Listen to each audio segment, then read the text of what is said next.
And this is just another, this is from one of the chapters, one of the closing chapters in Milton Mayer's book. It's titled Peoria über alles. And, it's so poignant and prescient. It's a story of how what happened in Germany could happen in Peoria, Illinois, particularly if that city were to become isolationist and was under attack, like a terrorist attack. And he writes, the Peorian, Illinois individual surrenders his individuality without a murmur, without indeed a second thought. And not just his individual hobbies and tastes, but his individual occupation, his individual family concerns, his individual needs. The primordial community, the tribe, reemerges. Its first function, the preservation of all its members. Every normal personality of the day becomes an authoritarian personality. A few recalcitrants have to be disciplined vigorously under the circumstances for neglect or betrayal of their duty. A few groups have to be watched or, if necessary, taken in hand. The antisocial elements, the liberty howlers, the agitators among the poor, and the criminal gangs. For the rest of the citizens, 95% of the population, duty is now the central fact of life.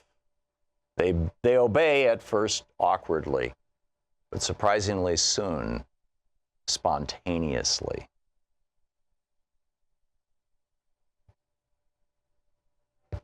He goes on to say, what happened here, this is Milton Mayer writing.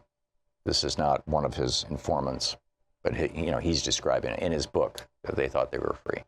He said, what happened here in Germany was the gradual habituation of the people, little by little, to being governed by surprise, to receiving decisions deliberated in secret, to believing that the situation was so complicated that the government had to act on information which the people could not understand, or so dangerous that even if the people could understand it, it couldn't be released because of national security.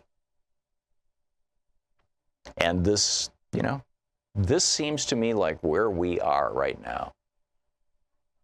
Now, I know, the little boy who cried wolf here, I know I was saying something very similar to this during this rush to war in Iraq and the Patriot Act and the shutting down of civil liberties and the spying on American citizens and all that stuff that Bush did. And I think, frankly, that set the stage for this. That was the early beginning of this. And 9/11 became George Bush's Reichstag fire. It was what he used to consolidate his power. He was very unpopular on 9/11, or the day before 9/11. He was considered an illegitimate president by many Americans, perhaps even a majority of Americans. He had been given the presidency by the Supreme Court.